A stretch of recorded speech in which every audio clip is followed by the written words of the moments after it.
साहिबान मेहरबान कदरदान, खोलता हूँ अपनी कहानियों की दुकान। मैं हूँ आपका दोस्त जयेश। कहानी का शीर्षक है 10वीं फेल और इसके लेखक हैं अजय राज सिंह। पिछले अध्याय में आपने सुना बबलू शुक्ला, डब्लू पांडे और प्रकाश नोटिस लेकर कोर्ट जाते हैं, जहां उनकी मुलाकात राज से होती है। वो वाला नहीं, वकील राज।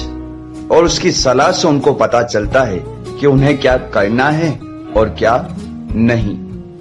अब आगे अध्याय 10 त्रिकोणमिति। हाँ, कर लेंगे हम खुद ही कुछ, प्रकाश गुस्से में बोला। तो जाओ ना बे, डब्लू 10% और ज्यादा गुस्से में बोला।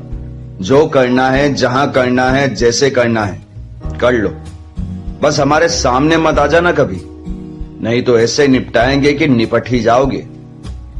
हाओ, डब्लू को अनदेखा अनसुना सब करते हुए प्रकाश बोला। कोनो माधुरी दीक्षित नहीं हो कि मर रहे हैं आपको देखने के लिए। कर लो बंटवारा, अब तो हमसे भी ना हो पाएगा आगे से ऐसा काम। समझ नहीं आता सिर है कि नारियल, साला कुछ घुसता ही नहीं इनके अंदर। अरे तंग आ गए हैं यार हम, अब तो कतई ना हो पाएगा हमसे। हर बार की तरह अगर ये आखिरी समोसे पर होने वाली लड़ाई होती तो सचमुच मजेदार होती, या कोई सपना जो सुबह खुली नींद के साथ गायब हो जाए। पर यह एक महाभारत था डब्लू और प्रकाश के बीच, साक्षात हमारे, जहां हम चाहते तो थे कि कृष्ण की भूमिका में आए, पर हम रह गए थे तो सिर्फ धृतराष्ट्र बनकर। अरे नहीं, पन्ने मत पलटो, कुछ छूटा नहीं है। हमने शुरू ही बीच में से किया है। वो फिल्मों में करते हैं ना, जिसके बाद कहानी फ्लैशबैक में चलती है, वैसा कुछ। आधे घंटे पहले बात हुई मामा से। भरे दोपहर कोर्ट से हमारे लौटने पर प्रकाश ने पूछा। जिस जगह और स्थिति में हमसे ये सवाल पूछा गया था, माना जा सकता है कि प्रकाश की उत्सुकता किसी चरम पर ही रही होगी। अंदर आ जाए कि बाहर से ही बता दे तुमको सब, गाड़ी टिकाते हुए डब्लू कुछ बिफरा बिफरा सा बोला। एक तो वैवाहिक जीवन, उस पर सुबह सुबह एडवोकेट राज से मुलाकात। अब अगर डब्लू का बिगड़ना तर्कहीन है तो हम नहीं जानते तर्क संगत क्या है। तो भैया बिगड़ काहे रहे हो? हाँ? प्रकाश इस कोशिश में था कि माहौल मनाली हो जाए, ठंडा, इसलिए आगे बोला। अंदर आकर बता दो आराम से। पानी वानी कुछ लाएं? अब तो जो हालत हो रही है, पानी से कुछ ना हो पाएगा। डब्लू कुर्सी थोड़ा करीब खींचकर बैठते हुए बोला। वो तो फिर रात होने दो, लगाते हैं महफिल। अब क्या महफिल लगाओगे? हम बोले, यहां तो शामियाना उजड़ने वाला है। अब कुछ बोलो तो हमारी भी जानकारी बढ़े। कौन सा शामियाना और क्या उजड़ने वाला है? प्रकाश का धीरज अब खत्म होने की कगार पर था। बेटा, धंधे में मंदी आने वाली है। हमने समझाना शुरू किया। अच्छे दिन आकर चले गए। अब चमन बाबू तो जा रहे हैं जेल यात्रा पर, और उनके साथ ही बह जाएगा अपना लाखों का धंधा। वो तो शुक्र है काली मां का कि हम सब भी घेरे में नहीं आ गए, नहीं तो जो सब हाथ से जाता वो तो ठीक, हाथ में हथकड़ी लगती अलग से। हाँ, लेकिन कोई न कोई तो आएगा उनकी जगह पर कौन जाने कब। और तो और अगर समय से आ भी जाए तो क्या पता लक्ष्मी को पूजेगा कि हनुमान को। प्राइवेट काम का तो पता ही है तुमको, एक तो मार्जिन इतना कम, ऊपर से समय की पाबंदी अलग, क्वालिटी का भूत अलग दिक्कत देता है इन्हें। कम वक्त चालू काम में लगे पैसे भी डूबत ही दिख रहे हैं। हम आगे बोले, एक तो वैसे ही इनके चेक लेने में पसीना आ जाता है, अब विभाग पर जांच की स्थिति में भगवान ही जाने क्या होगा। अब तो मुश्किल है कि कोई पेमेंट रिलीज हो जाए। साला लाखों का नुकसान बैठे बिठाए ही हो गया। एक मिनट, प्रकाश बीच में बोला, जैसे किसी नींद से जागा हो। चमन बाबू वाली बात पर थोड़ा जोर दीजिए। क्या मतलब कि जेल जा रहे हैं? प्रकाश भाई को हर पहली चीज से एक अलग सा ही लगाव है। अक्सर अटक जाता है। पहला स्कूल, पहली किताब, पहला प्यार, पहला सेमेस्टर, पहली गाड़ी, और वो सब जो समय के अभाव में हम नहीं कर रहे हैं। अब देखिए ना, हम कहां चमन बाबू से शुरू होकर लक्ष्मी हनुमान करते पेमेंट तक आ गए थे, पर अपना भाई अब भी अटका था हमारी पहली लाइन पर। हाँ, दूसरी मान लो, एक ही बात है। अब जोर क्या देना है? डब्लू थोड़ा जोर देकर बोला, निपट गए तो निपट गए। माना कलयुग है, पर कुछ लोगों को उनके कर्मों की सजा मिल जाती है। अब कलयुग हो चाहे जो। प्रकाश तनिक उत्तेजित सा हुआ बोला, ऐसे कैसे निपट जाएंगे अकेले, वो भी हमारे होते हुए? 5 साल से काम कर रहे हैं यार। अब दिक्कत आई तो हम निकल लें साइड से। हमारा भी तो कुछ कर्तव्य बनता है। ओ कर्तव्य प्रेमी फुफ्फा, डब्लू अपने ही लहजे में बोला। कौन सा कर्तव्य? काहे का कर्तव्य? किसी का कुछ नहीं बनता। कल तक कट रहा था तो बट रहा था, सबको बराबर बराबर। और अलग से बता रहे हैं तुमको, तुम ज्यादा सात काम का ज्ञान न निपोरो। पता चला 7 के चक्कर में 7 का मरण हो गया। अब मरण हो तो हो, हम तो चमन बाबू के साथ ही खड़े होंगे। अबे अक्ल के धनी। तृप्त वार्तालाप के बीच में आकर हमने प्रकाश से कहा, पैदल चलते हो क्या तुम? मैटर तो समझ लो पहले, बाद में उछलना जितना उछलना है। कहां साथ खड़े हो जाओगे? हा? कुछ पता तो कर लो पहले। वही तो पूछ रहे हैं कब से, तो पता नहीं डब्लू भैया क्या ज्ञान झाड़ रहे हैं। बेटा छत से कूद जाना, पर हमसे मार मत खाना। हम बता रहे हैं जीवन भर याद कर करके रोगे। डब्लू बोला। जाहिर है उसकी आवाज थोड़ी ऊंची थी। आज सबके ऊपर माता आ गई थी, कोई चुप ही नहीं हो पा रहा था। ऐसी स्थिति में समझदारी इसी में होती है कि थोड़ी देर चुप बैठा जाए और मामले को अलग से बाद में निपटाया जाए। ठंडे दिमाग का थोड़ा फायदा तो मिलता है। बस दिक्कत ये थी कि वहां कोई समझदार नहीं था। अरे हाँ भाई, हम थे वहां, पर क्या है कि दोस्ती के आगे हमारी समझदारी पी के टुन्न हो जाती है। फिर ना हमको कुछ समझ आता है और ना हम किसी को कुछ भी समझा पाते हैं। वैसे डब्लू और प्रकाश के जीवन में अगर कोई ज्ञानवान के आसपास भी है तो वो हम ही हैं। पर कभी कभी वो हमारी सलाह मानने से इनकार कर देते हैं। पूरी तरह से एक असंबंधित टिप्पणी पर अक्सर भी एक अच्छा शब्द है ना? खैर, हमारी शालीनता और डब्लू के अचूक अपशब्दों के मिश्रण के साथ बड़ी देर के बाद मैटर तीनों के बीच क्लियर हुआ। ध्यान दिया जाए कि अभी तक सिर्फ मैटर क्लियर हुआ था, करना क्या है अब भी एक बहस योग्य मुद्दा था। वैसे अगर किसी ने ध्यान दिया हो तो इस पूरे वृत्तांत वार्तालाप को हम संक्षेप में निपटा रहे हैं, शॉर्ट में। हमारा मतलब गहराई में न जाने का कारण यह है कि इस पूरी बातचीत के दौरान हमारी एक भी बात नहीं सुनी गई। ऐसा नहीं है कि हमने कुछ कहने की कोशिश नहीं की। अरे हमारी तो आंखें बोल देती है, पर फिर भी हमने बहुत कुछ कहा। जैसे लड़ाई के बीच में वो जो समोसे मंगवाए थे ना, आम की चटनी के साथ, हमारा ही आइडिया था। फिर भी कोई इज्जत नहीं। तंग तो हम भी आ गए हैं यार, बुरा लगता है। अरे बुरा लगता है तो जाओ ना, डब्लू गुस्से में बोला। यहां काहे मुंह फाड़ रहे हो? आओ चले जाएंगे, प्रकाश उत्तेजना से पूर्ण आवाज में बोला। बीच में हुई बातचीत जो हम अपनी बेइज्जती होने से बचाने के लिए खा गए, उसका सार बताए देते हैं। अब तक प्रकाश समझ गया था कि चमन बाबू का कार्यकाल लगभग समाप्त हो चुका है, पर मानना नहीं चाहता था। वो उनके आखिरी वक्त में उनका साथ देना चाहता था। उसे सही गलत का कोई परवाह नहीं था। उसके लिए तो बस पटेल बाबू का किसी भी तरह से इस समस्या से बाहर निकल जाना जरूरी था, फिर चाहे जहां उलझना पड़े। वहीं दूसरी ओर डब्लू को वकील साहब की बात जच गई थी। भाई को समझ आ गया था कि थोड़ा झूठ बोलना पड़े तो ठीक, पर समझदारी पतली गली से निकलने में है।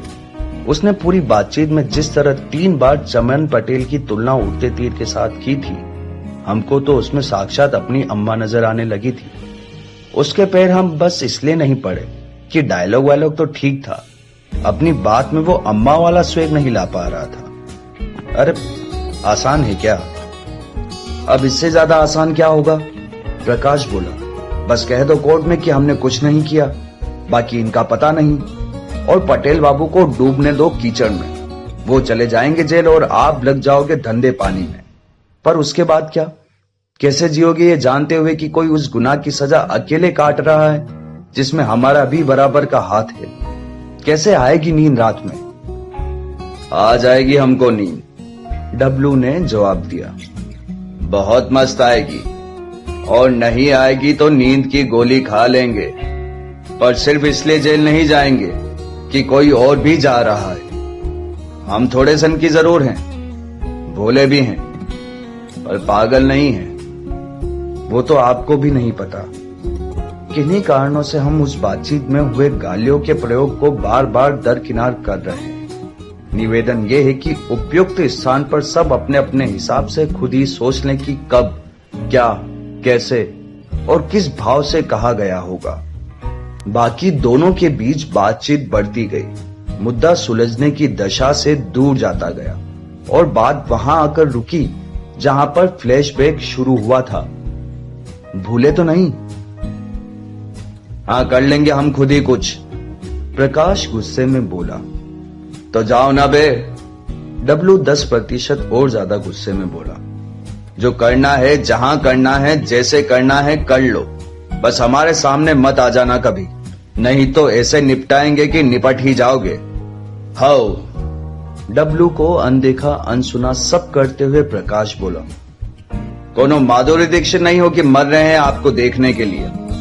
कर लो बंटवारा, अब तो हमसे भी ना हो पाएगा आगे से ऐसे काम। समझ नहीं आता सिर है कि नारियल, साला कुछ घुसता ही नहीं इनके अंदर। अरे तंग आ गए हैं यार हम, अब तो कतई ना हो पाएगा हमसे। अब बस करो बे तुम दोनों। हम लगभग झुंझला गए थे, इतना ज्यादा कि हम कुर्सी छोड़कर खड़े होते हुए ऊंची आवाज में बोले। वैसे हम उठे पानी पीने के लिए थे, पर हमारे खड़े होते ही जैसा माहौल बना वो क्षण हम खोना नहीं चाहते थे। डब्लू और प्रकाश एक तरह से सकते में आ गए थे। टशन बरकरार रखते हुए हमने आगे कहा, क्या बंटवारा लगा रखे हो गए हैं? अम्मा कसम, इतना तो चाचा और जिन्ना भी नहीं लड़ाए होंगे 1947 में। अपने टशन का रुख प्रकाश की ओर मोड़ा। ना कुछ सोचना है, ना कुछ समझना है, बोलना है बस तुमको। अबे दिमाग लगाने की थोड़ी तो कोशिश किया करो। आसान है, सच कह रहे हैं। अब तो डब्लू भी लगाना सीख गया है, बहुत आसान है, पर नहीं, करना तुमको सब कुछ बिना सोचे समझे ही है। अलग अलग अलग अलग, अबे क्या अलग हो जाओगे हैं? और कहां जाओगे अलग होकर?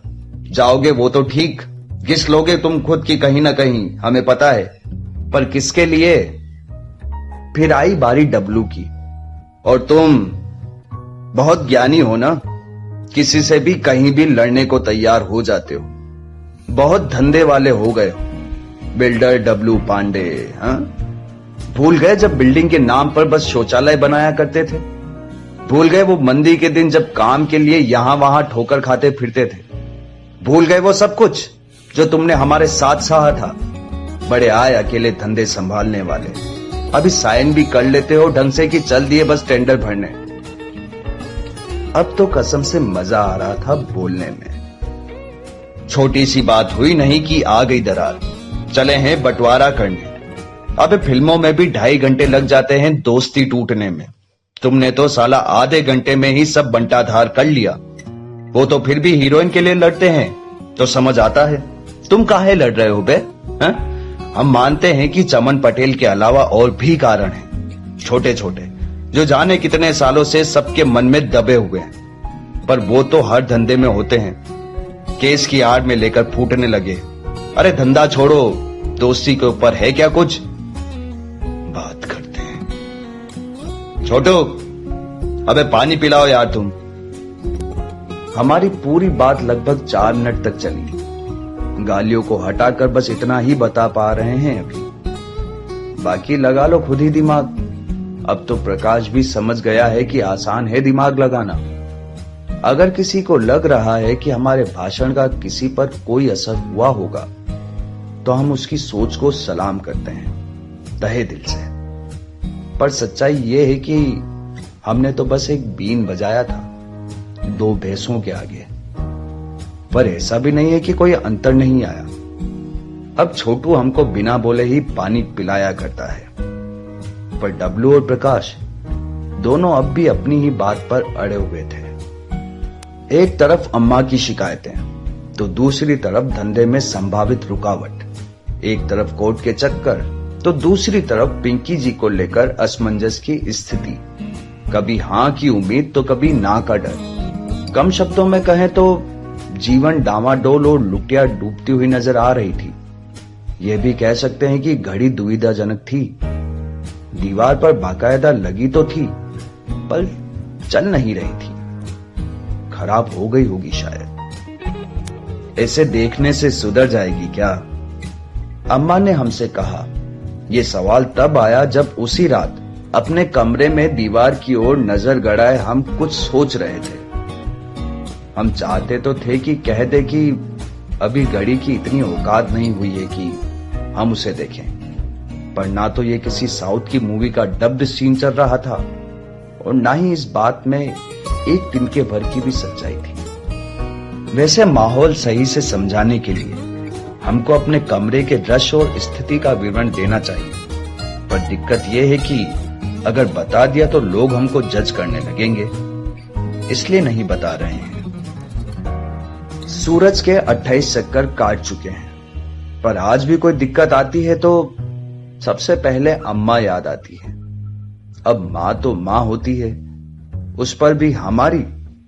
इतना डेडली कॉम्बिनेशन तो इंजीनियरिंग और एमबीए का भी नहीं होता। मजाक नहीं कर रहे हैं, मजाक तो ये कॉम्बिनेशन है। खैर, हमारी तो ये बचपन से ही आदत रही है कि कोई भी दिक्कत, दुविधा, समस्या या परेशानी हो तो बस अम्मा के आगे लाकर पटक दो।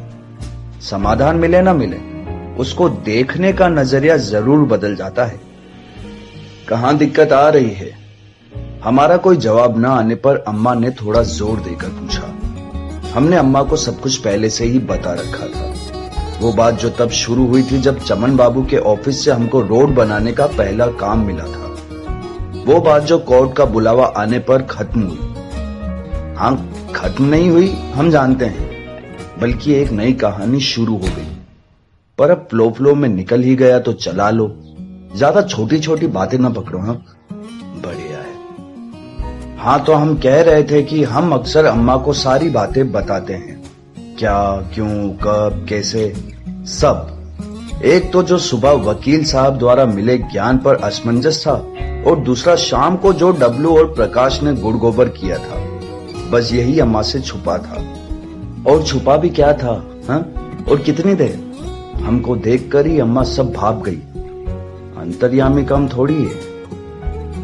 डब्लू और प्रकाश आज झगड़ लिए, हमने कहा। वो तो दिख रहा है तुम्हारी शक्ल में, पर ऐसी कौन सी बात हो गई कि लड़ना पड़ गया? अब क्या बताएं अम्मा, सब खेल उस केस ने उलझा रखा है, और तो और उस कमबख्त वकील ने सबका दिमाग अलग फेर दिया है। डब्लू तो अब कुछ और सुनना ही नहीं चाहता। कह रहा है जो हो रहा है होने दो और चुपचाप गवाही दे आओ कि चमन पटेल को हम जानते भी नहीं। और इधर प्रकाश कह रहा है कि पटेल बाबू के साथ कुछ गलत नहीं होने देगा, आखिरी तक साथ देगा। तो क्या दिक्कत है? दिक्कत यह है कि दोनों लड़ रहे हैं, धंधा अलग करने की बात कर रहे हैं, बीच में फंसे हैं हम, और हमको कुछ समझ नहीं आ रहा है। कि क्या सही है और क्या गलत।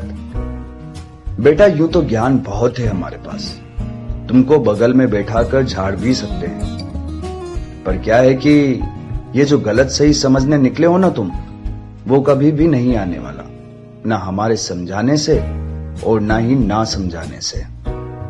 असल में गलत सही जैसा कुछ होता ही नहीं। आज जो गलत है वो कल सही हो सकता है, कल जो सही था आज गलत हो सकता है। जो हमारे लिए सही है वो किसी और के लिए गलत हो सकता है, जो किसी और के लिए सही है वो हमारे लिए गलत हो सकता है। तुम तो बस वो कर सकते हो जो तुम्हारा दिल चाहता है, और तुम क्या, हर कोई वही करता है जो उसका दिल चाहता है। दिल के खिलाफ जाकर कुछ करना एक तरीके से दिल का कहना ही तो मानना है। सब नजरिए का खेल है बबुआ। इसके बाद रेडियो चलता रहा और अम्मा लगी रही ये समझाने में कि क्यों हमारा कुछ भी समझना जरूरी नहीं है। आज हम वो अम्मा वाला पूरा ज्ञान यहां नहीं उड़ेल रहे हैं, इसलिए नहीं कि हमको किसी पर दया आ रही है, वो तो बस थोड़ा लंबा हो गया था तो बताने में आलस आ रहा है। हमारी अम्मा से हुई पूरे 52 मिनट की बातचीत के 3 सार निकले। एक तो ये कि सही गलत जैसा कुछ भी नहीं होता, दूसरा ये कि अगर होता भी है तो किसी को फर्क नहीं पड़ता, और तीसरा ये कि अम्मा से 52 मिनट बात करना जहन के लिए हानिकारक है। कसम से सब घूम जाता है। यूं निकालने जाए तो और भी सार निकल जाएंगे शायद, पर कहां ना फर्क नहीं पड़ता। वो दिन जैसा बीता और जो हमारा हाल हुआ था, हम पूरी तरह से टूट चुके थे। कह देना नाकाफी होगा। कभी कभी तो लगता है कि बस कोई आकर कह दे कि आपके साथ एक छोटा सा मजाक हुआ है, सब ठीक है, शायद कोई तसल्ली आ जाए। पर नहीं, कोई क्यों करेगा मजाक हमारे साथ। अभी आप सुन रहे थे ये पुस्तक बकॉडियो पर। आपको ये किताब कैसी लगी कमेंट में हमें जरूर बताएं। साथ ही स्क्रीन पर दिए गए सभी प्लेटफॉर्म्स पर हमको फॉलो करना ना भूलें। धन्यवाद।